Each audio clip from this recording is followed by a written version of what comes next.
Sanctions, wars, political upheavals, isolation, most nations would crumble under the weight of even one of these pressures. But Iran, it's still standing, still shaping headlines and somehow still defying predictions of collapse.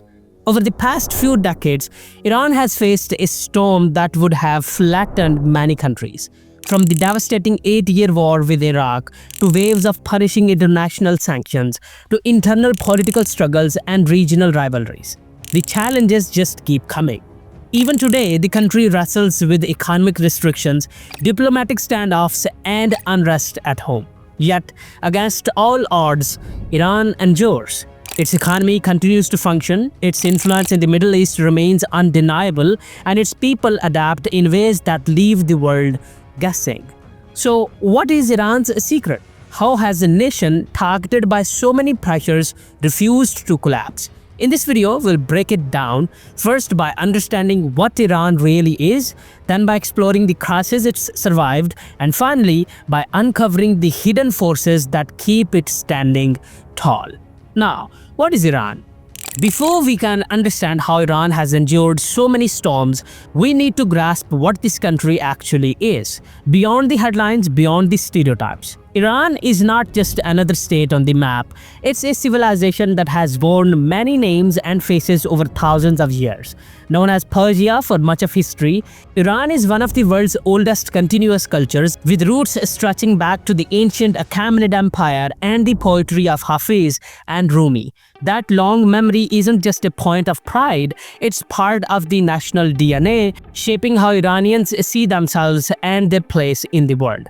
Geographically, Iran sits at the crossroads of 3 continents: Asia, Europe, and Africa. It's bordered by Iraq and Turkey to the west, Afghanistan and Pakistan to the east, the Caspian Sea to the north, and the Persian Gulf and Gulf of Oman to the south.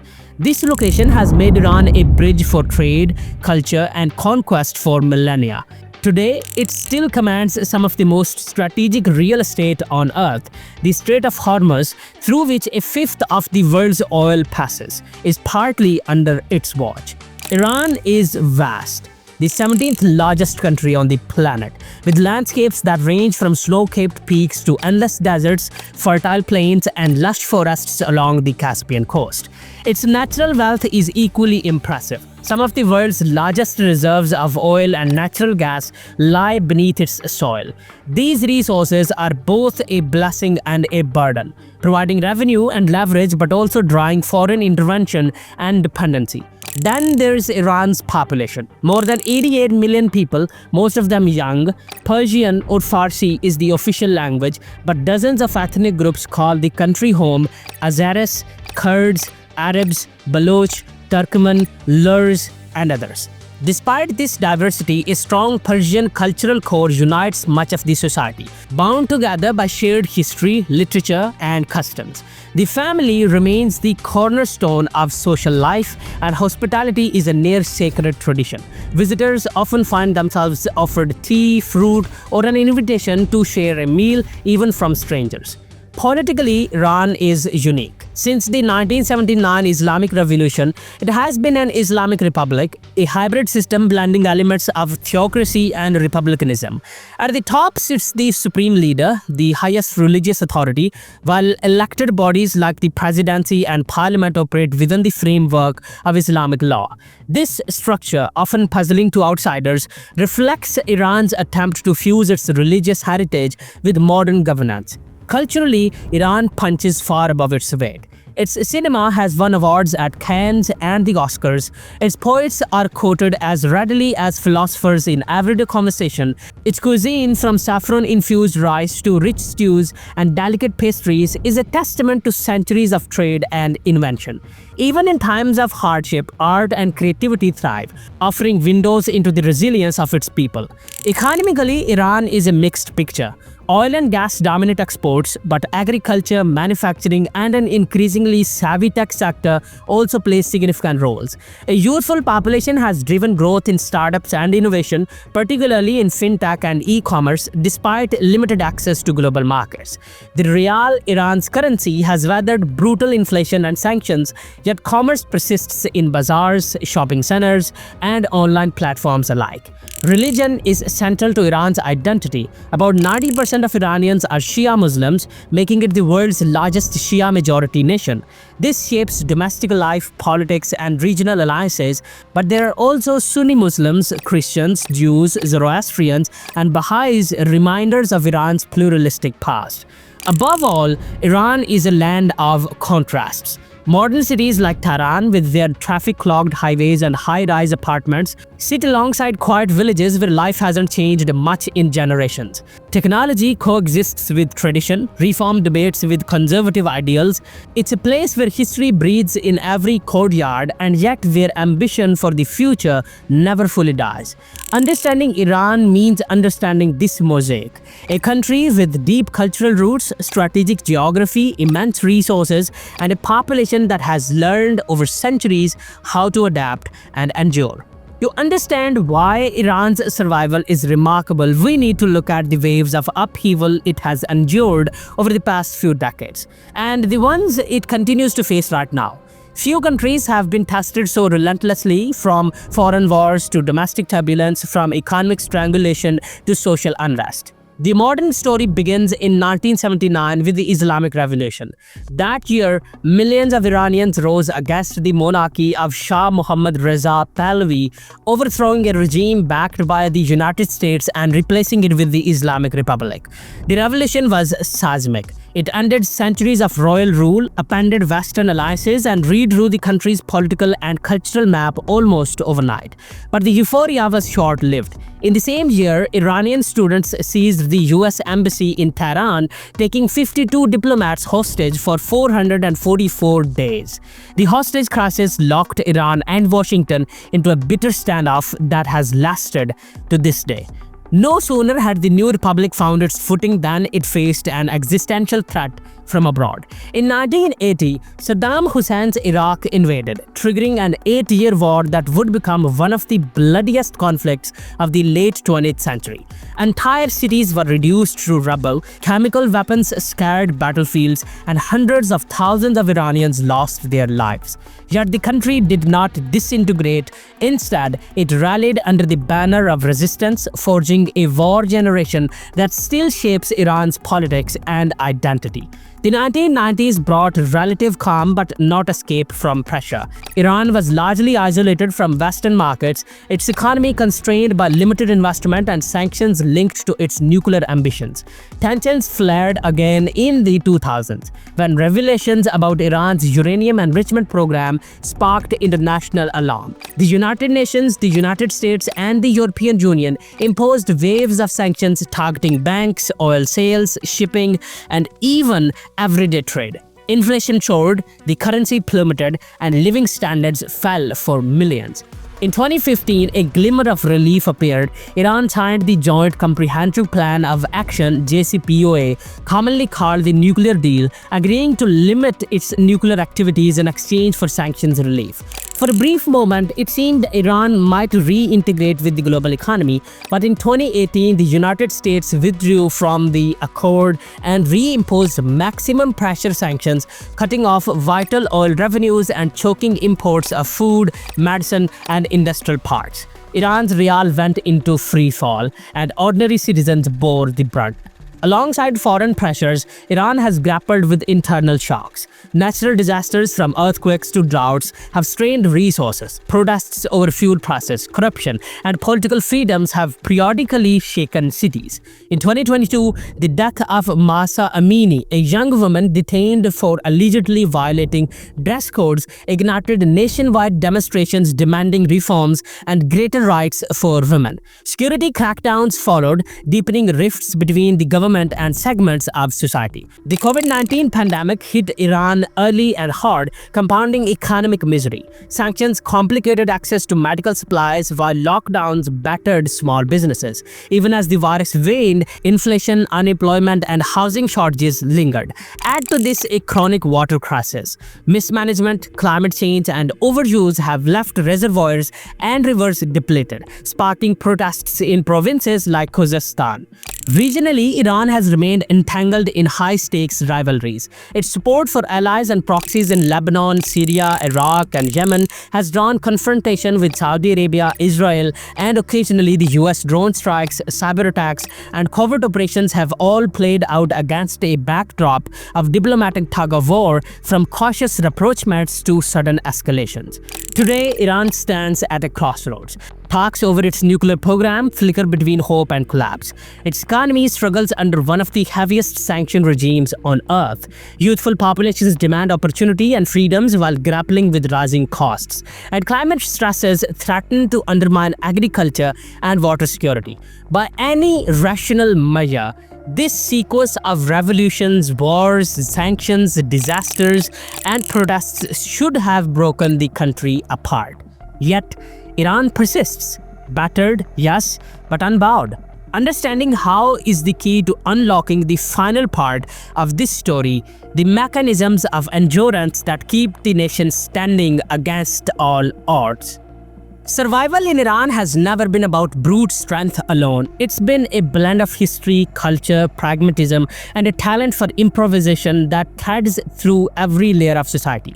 The moment you start tracing how the country weathers storms, you notice that its resilience is less a single secret than an intricate web, woven from memory, geography, politics, and the resourcefulness of ordinary people. And that web begins with identity.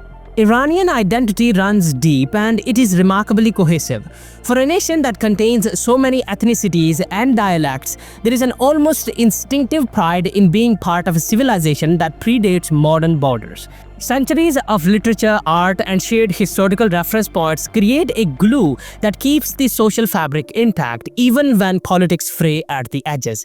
This sense of belonging isn't an abstract slogan. It shows up in family life, in Nowruz celebrations that happen no matter how bleak the headlines, in the quiet reverence for poets like Hafiz, whose words have guided generations through turmoil. That cultural confidence cushions shocks, giving Iranians a sense that whatever happens, they come from a people who have endured worse and prevailed. From identity, it is only a short step to geography, because where Iran sits has shaped how it responds to danger. Positioned at the hinge of the Middle East and Central Asia, guarding the mouth of the Persian Gulf, Iran has always been a prize and a target. That precarious position has forced its leaders, monarchs, clerics, and technocrats alike to cultivate a strategic mindset. Never put all eggs in one basket, balance rivals, and make use of terrain that favors defense as much as trade. Mountain ranges shield the heartland, deserts slow invaders, the coastline on the Strait of Hormuz grants leverage over global shipping lanes. Geography doesn't solve every problem, but it has given Iran room to maneuver when foreign pressure closes in. Yet, geography alone would mean little without the machinery of the state, which over 4 decades has built an apparatus designed for endurance rather than speed. Iran's political system, often criticized for its complexity, is in some ways a survival engine. Power is distributed across multiple centers: the supreme leader, the presidency, parliament, the Revolutionary Guard, the judiciary, creating friction, yes, but also redundancy. When sanctions bite or unrest spreads, decision-making may be slow, but the structure rarely collapses entirely because authority is diffuse. Even elections, though tightly managed, inject periodic bursts of competition and adjustment, allowing pressure valves to open just enough to prevent an outright blowout. That apparatus is tied closely to an economy that has learned, almost by necessity, to operate under siege. Decades of sanctions have cut Iran off from many conventional trade routes and banking systems, but instead of folding, the country has cultivated parallel channels. Barter deals with neighbors, shadow fleets moving oil, small and mid-sized enterprises filling gaps left by foreign firms. Domestic industries, from car manufacturing to pharmaceuticals, have developed around the constraints, producing a level of self-reliance rare in today's globalized economy. Farmers in Yazd experiment with drought-resistant crops, engineers in Tehran design locally made drones and electronics, shopkeepers in Shiraz quietly adopt digital currencies to keep transactions alive. It's not a smooth or painless system, but it's a living one, constantly adapting. Economic improvisation is reinforced by a population whose median age is under 33, a demographic that sees obstacles as puzzles rather than walls. Young Iranians have carved out entrepreneurial niches in tech, fashion, and media, often skirting restrictions with creativity. Coding apps despite limited internet freedom, building online tutoring businesses, or marketing handmade goods through encrypted channels.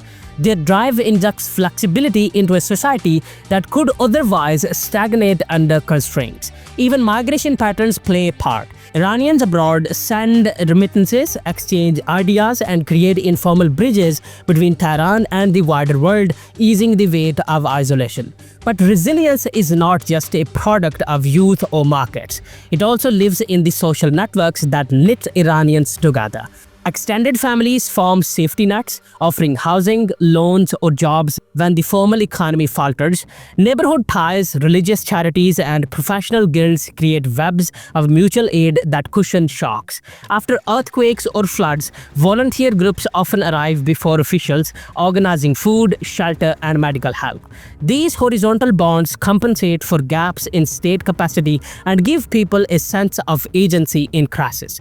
All of these domestic strengths are amplified by an outward-facing strategy that seeks influence as a buffer against vulnerability. Iran's foreign policy, whether one agrees with its aims or not, is built on cultivating alliances and proxies that extend its reach, from Lebanon's Hezbollah to ties with Iraq and Syria to pragmatic diplomacy with China, Russia, and more recently Saudi Arabia. By embedding itself in regional equations, Iran reduces the likelihood of being cornered, turning potential isolation into a platform for bargaining. The same instinct drives its participation in multilateral forums like the Shanghai Cooperation Organization or in trade corridors linking the Persian Gulf to Central Asia. Resilience, however, isn't only a matter of statecraft. It is psychological.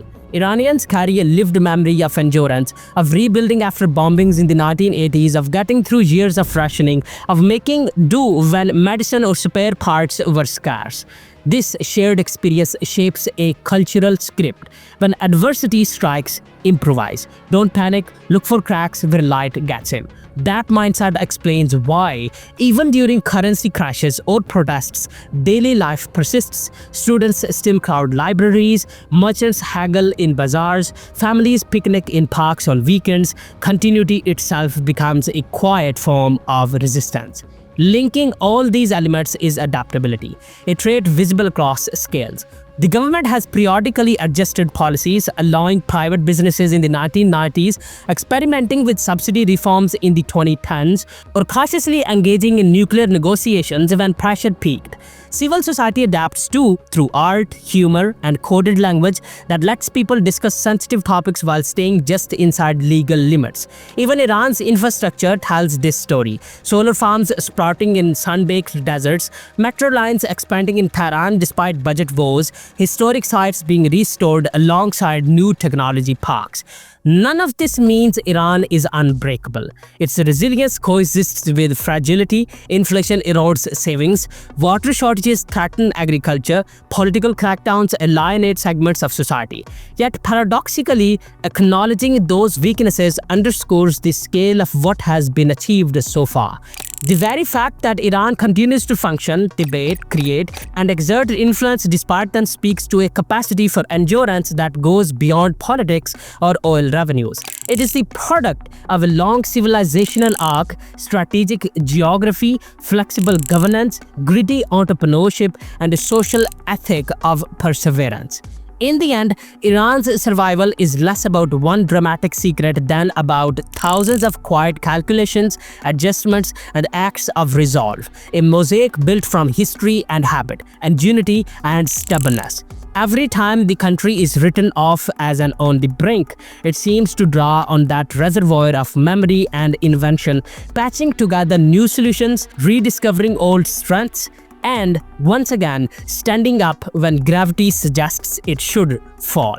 That is how Iran remains on its feet, not unscared, not untouched, but undeniably still there, still standing after everything.